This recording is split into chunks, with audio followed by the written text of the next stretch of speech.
welcome to episode 5 of The OK Show. I'm your host, Lucy Hazelwood, and that is Michael S.e. Elliot. We'll be hearing lots more from him throughout the show. Coming up on today's show, we're going to learn how to navigate chronic fatigue with a naturopathic doctor, celebrate 25 years of Shakespeare Kelowna and 10 years of Swinging with the Stars, plus local youth are performing for a good cause. All that coming up on today's show.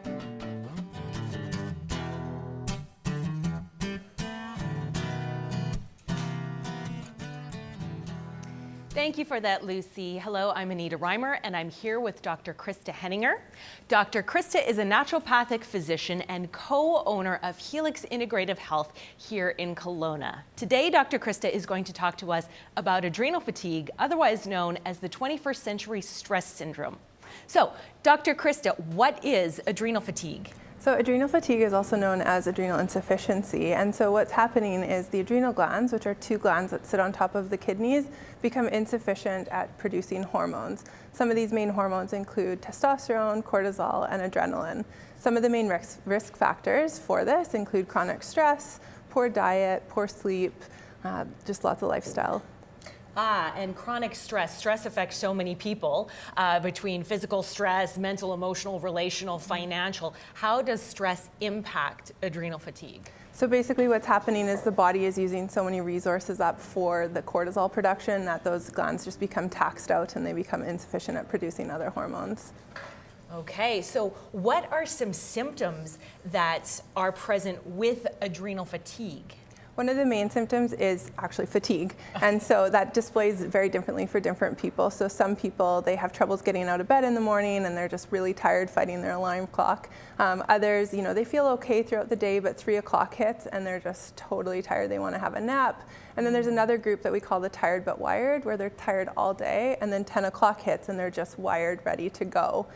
Some of the other symptoms are salt cravings, sugar cravings, abdominal weight gain, immune insufficiency, so just chronically getting sick. And then one of the other big ones I see a lot of is hormone dysregulation. So again, when the body is working so hard to produce cortisol, it's not always going to be producing things like estrogen, progesterone, testosterone the same way that it should be. Okay, and so a lot of these signs and symptoms can creep up on us kind of over the years. And what are some things that we can do naturally to combat this? Yeah, absolutely. So good news is there's lots that can be done for adrenal insufficiency. So we have, different vitamins, mineral supplements that can be really helpful. Some of them also are glandular, meaning they include animal byproducts that can be really helpful for nourishing the adrenal glands. We have IV therapy, so the nutrients are going right into the vein to be helping as well to nourish the adrenal glands. My favorite one, though, the easiest and cheapest, is meditation. So having, people do at least 5 to 10 minutes of meditation a day, and there's countless free apps out there that people can download and use. Another one is exercise. So making sure that you're adequately exercising.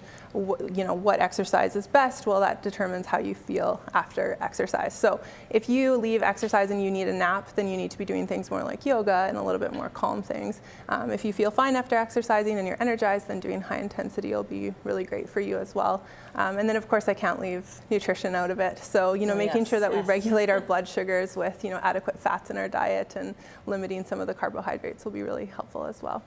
Okay. Now, if this continues to go on, like if people are experiencing some of these symptoms, if it continues to go on and maybe they've tried things with diet and exercise, but it's not really working, what's kind of the worst case scenario? Yeah, the worst case scenario is definitely burnout. So, we see that occasionally with people that have been chronically stressed and haven't taken care of themselves. It ends up being similar symptoms, but just in a more severe form. And again, at that point too, we'll usually see thyroid go out of whack as well for people. Okay, the downward slope. Now, how can somebody get tested to see if they do have adrenal fatigue before it gets to the burnout shutdown stage? For sure, that's a really good question. Cortisol is actually cyclical, meaning it changes throughout the day, and so I prefer to use a 4-point saliva test, meaning that we'll test you 4 points throughout the day to see what that curve is doing. You can do blood testing as well, but most people are a little bit nervous before they get their blood taken, so the cortisol is artificially high when we test that way. The biggest thing for me is making sure that patients are using objective testing, meaning they actually get a numerical value, not relying on a practitioner's subjective interpretation. Mm-hmm. Okay, well, awesome. Thank you so much, Dr. Krista, for meeting with us and informing us of what the stress syndrome is like. And now I would like to take this back to Michael S.e. Elliot. If I could coast from sea to sea on the wings of doves and adolescent poetry, well, I would love you kind. Yeah, I would love you soft. Yeah, I would love gentle, but girl, trust me, you're better off. My love is crazy. My love is grime. My love is truly grateful that you've done your time. My love is wicked. My love is cruel. My love is just as hungry as yours, but mine can never get full. Bang, bang. Call me crazy, call me love, it's the same thing. Your foot. Pray for me, baby, you know I'm just misunderstood. Oh.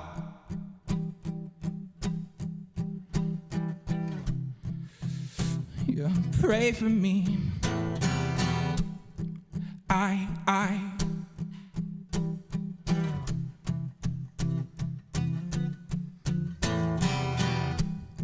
You call me queasy, you call me sick, you call me Jack, don't forget about the candlestick. Yeah, I'm a liar, I'm just as fake as you, and yet this world conspired to abandon us in this vacant room. Bang, bang. Call me crazy, call me in love, it's the same thing. Your foot.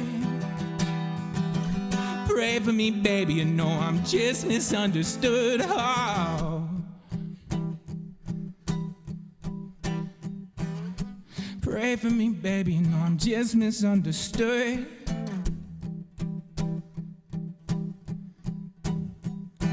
You pray for me, baby, you know I'm just misunderstood. I would stop it if I could, but I can't. So here we go, here's a rant. The city hates me, yeah, it's a fact. Imagine that, fam, I just love them back. Yeah, it's an art attack. So talk on this sack. Most folks think like riff-raff, but I give mad gab, give like hazmat, shift slow like how's that? Just know my love is crazy.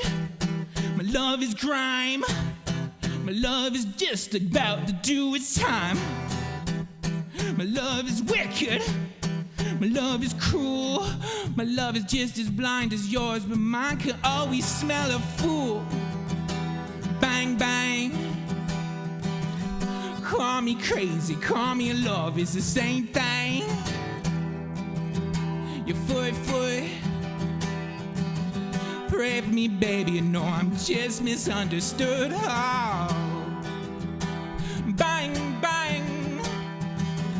Oh, pray for me, baby. Bang, bang. Oh, pray for me, baby.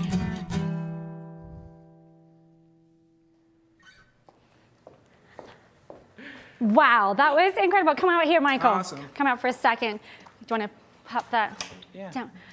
Now, that was kind of a love song, but it was pretty gritty. What's the story behind that?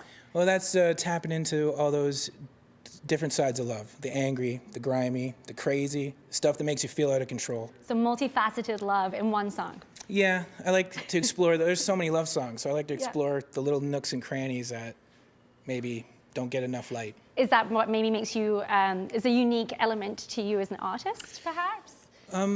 Maybe. It's not for me to say. But that was from a band of mine called That Awful Rhythm, and it's an open source online project. So people who like that music, they can go online, download the stems, which means you can get the bass, the drums, the guitar, the vocals all separate. You can put it into your computer, you can re-record what you want, you can add what you want, you can take out what you want, you can then re-release it on your social media, use it in your school projects and videos, whatever you want. That's incredible. So where did you get that idea from? Because that's new. I've never heard of this. Sort of being able to break down a song and then reutilize it as your own. Yeah, well, some bands have been doing this as like contests where you get like a great Canadian band like Metric has done this before, where they'll release the stems, do a contest for their fans to see who can remix it and do it. But this is just taking the idea a little bit further, and it goes in line with open source software. So that's where I stole the name from. Okay. The same type of philosophy. So it's kind of like next level, how you see with the DJs kind of, when they remix their songs, and then now you're doing it, but actually from a musical aspect. Yeah, well, it came also from my experience. The most talented people I know don't pursue music because they're not insane, and they choose instead to do something secure with some, stability.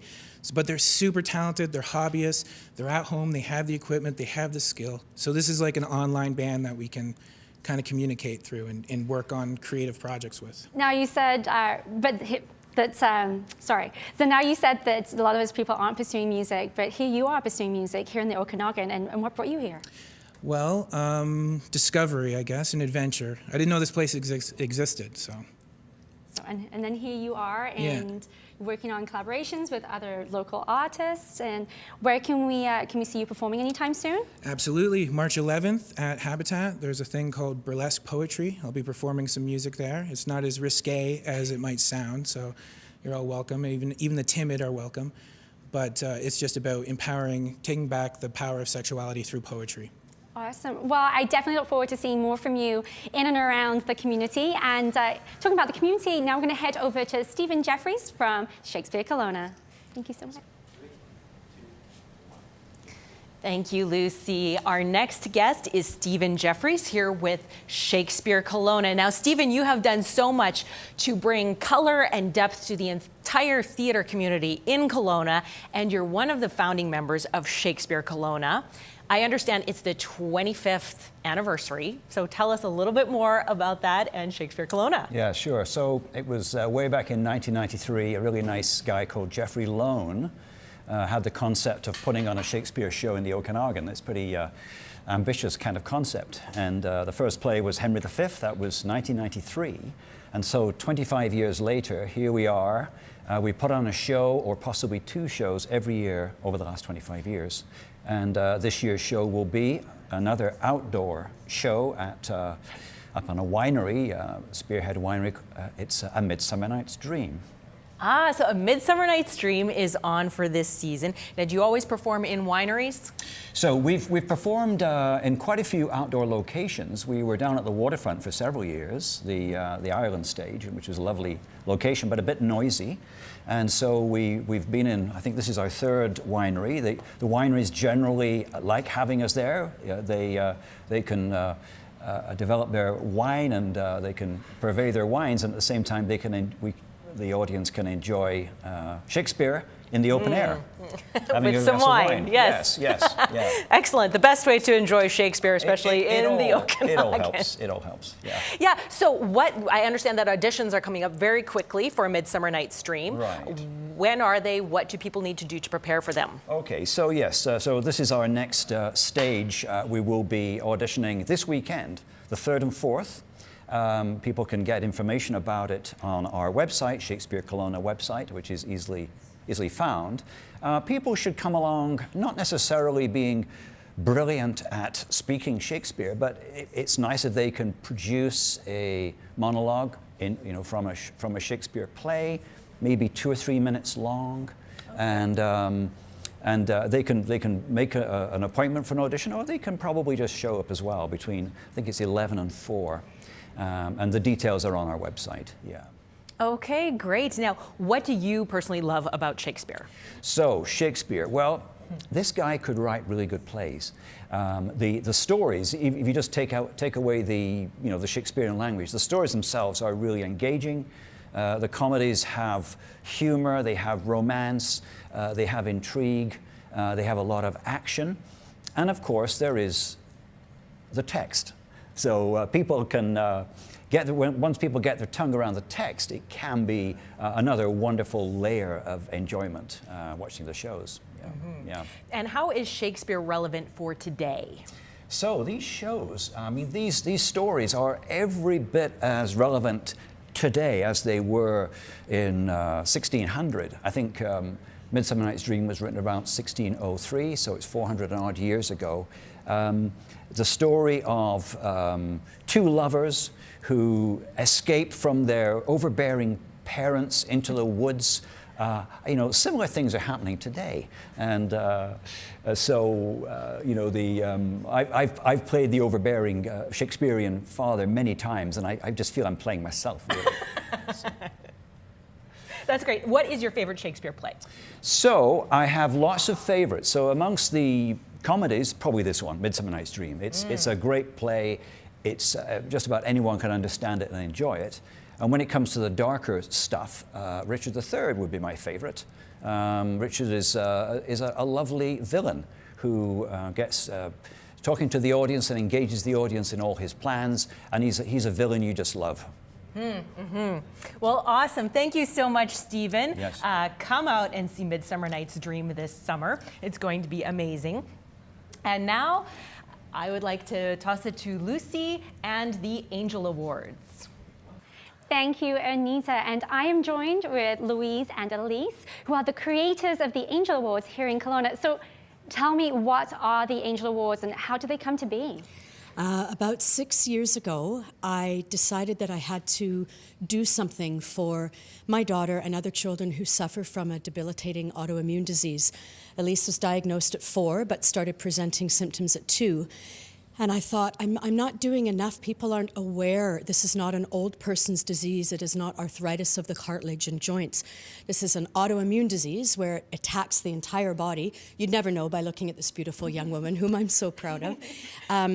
So I'm a retired dancer and teacher and singer and actress, and I thought, what am I doing? I should be using this to babble and vocate and share about this. While I don't raise a lot of money, I try to support Arthritis Society, ARC, Cassie and Friends. Angel Award developed as a tool through music and performance to give young people an opportunity to follow their passions and paths where some maybe can't, and also give an audience a perspective of education. And in Act 2 of Angel Award, bring in the non-stop professional performers. So people come out of there understanding what these kids go through, what it takes for them, and they get a bang-on show with amazing MC hosts the last couple of years. So it's an all-round event. You're getting the sort of the education for the audience members, because I personally didn't really understand the disease either before I met you, and so much love for you and the journey you had to go through. So and then just to have the youth up there and have that competition, but it's such a fun competition, and it's the friendliest one I've been to. Yeah, as a retired dancer, my world used to be competitive dance, as you well know, and it can be competitions vocally and dance can be very stressful and very not empowering, because somebody has to lose, and that was what I didn't want Angel Award to be about. It's about a family, and it's about being backstage with professionals and top 10 competitors, and we're a family supporting youth that can't follow their paths and dreams as easily. And so this competition is about love and respect and understanding and supporting everybody. So we give youth an opportunity between ages 9 and 24, and it's very hard to cap the age group. There's so much talent, but it's very hard to take a 38-year-old seasoned performer and compare them to a 9-year-old tap dancer. It's not fair on anyone. So. No. We've narrowed in this year that ages 9 to 24 send YouTube auditions to our website at www.angelaward.ca. I'm not technically sound, so they send that in. We have professional adjudicators select the top 10. Those top 10 are then invited to Angel Award to compete live in front of live adjudicators, and these kids get to come on stage and pour out their hearts. And again, they all backstage have to understand why they're there. Yeah. It's not to win money. It's not to win sound studio time or Harbour Dance Centre time, which they get. It's about kids who can't follow their path as easily and who fight. So then we give the audience a break. And then in Act 2, we have the professionals come and bring the house down. And Elise, what does it mean to you to be part of this event and to work alongside your mom on this? It's absolutely amazing. It's really nice to know that there's so many people that support it. And sorry, That's okay. That's totally okay. It's such a hard journey. I'm so excited. I'm so proud of you for sharing that, because without people like yourself advocating for this and for standing up and letting people know what you go through on a daily basis. Yeah. You can't both cry. That's a huge part of everything that you're doing. And I think the Angel Awards is just kind of the cherry on the top, because it's coming back to community and supporting community, and everyone can be a part of this. Yeah, it's really important. I mean, we don't go on camera, and we don't do this to ploy a sympathy or victim mode. We don't exploit what kids go through on Facebook or social media. I can tell you, as a parent and as a mom, people have no idea what she goes through every day. The medications, the inability, the ability. We try to focus on the abilities and not be a victim. But it is heartbreaking to watch these kids suffer, and you can't do anything for them.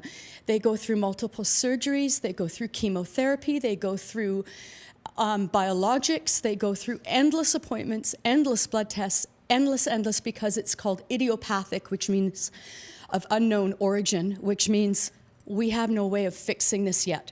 This year's theme is the empowerment of women in Act 2, and we've got a few surprises. Well, thank you for sharing. You can find out all the information online on how you can participate and support not only Elise, but other children and sufferers the same.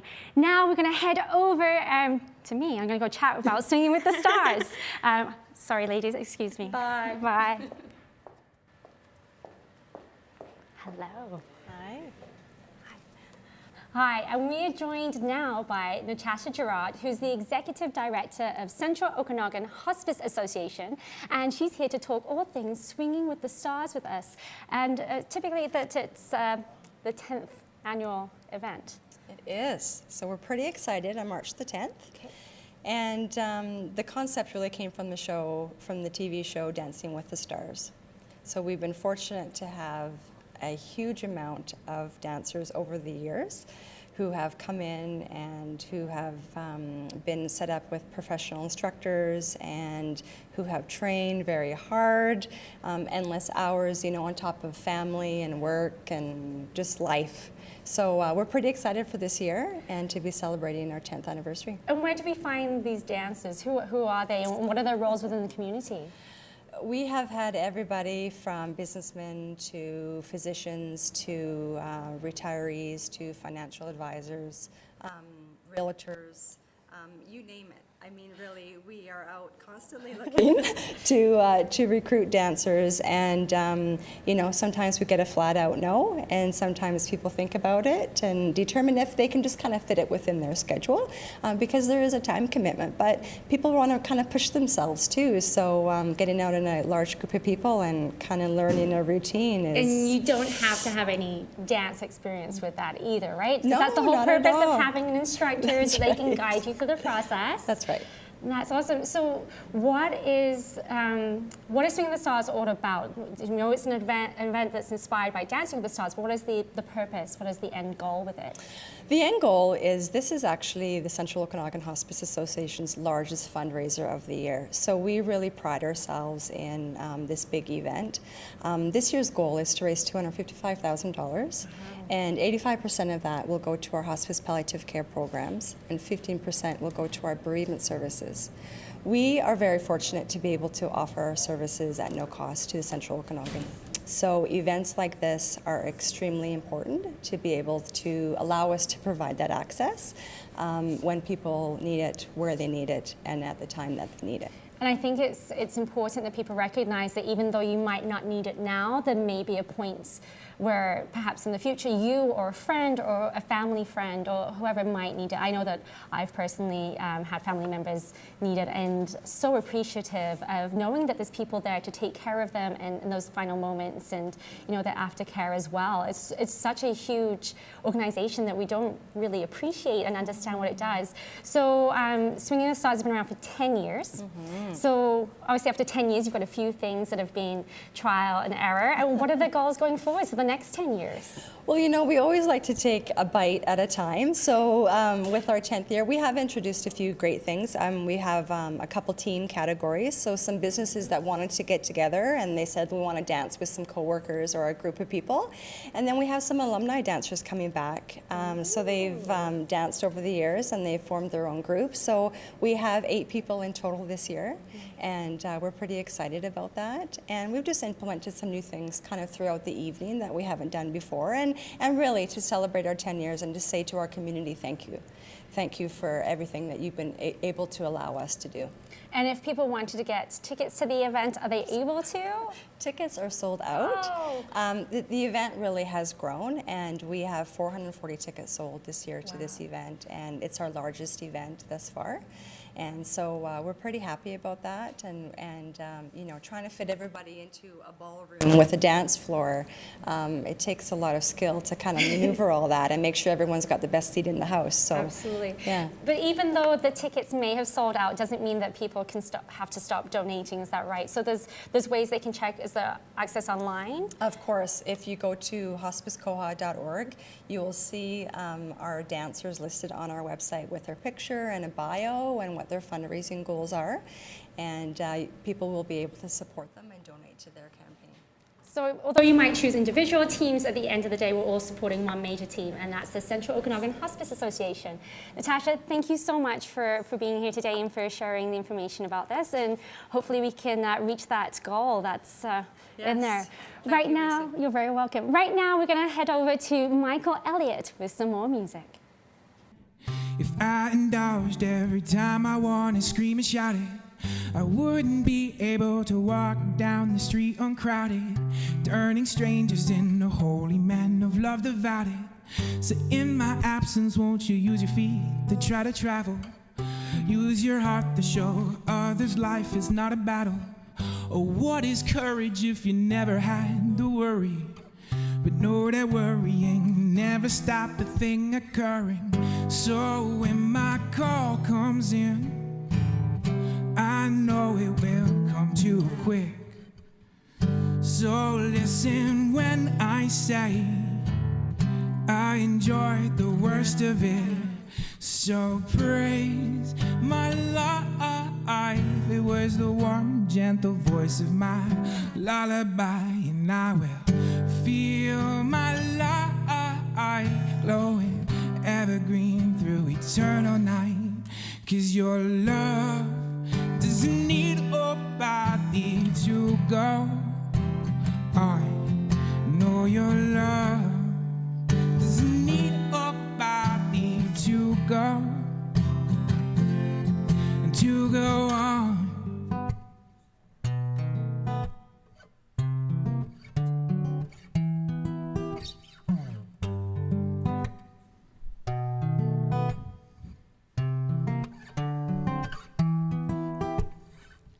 You know I'm with you nearly every step, though I admit I let you fall just enough to get the hang of it. It won't do you no good to be ignorant, so learn to dance while you're young and try your best to not forget. Remember me with a sweet, simple melody. Then move on and let me rest in peace. There's no need for a great swell of sympathy. I'm just tired and I'm finding my sleep. So praise my life. It was the warm, gentle voice of my lullaby, and I will feel your light glowing evergreen through eternal night. 'Cause your love doesn't need a body to go. I know your love doesn't need a body to go. Know your love doesn't need a body, need a body. Know your love doesn't need a body to go and to go on.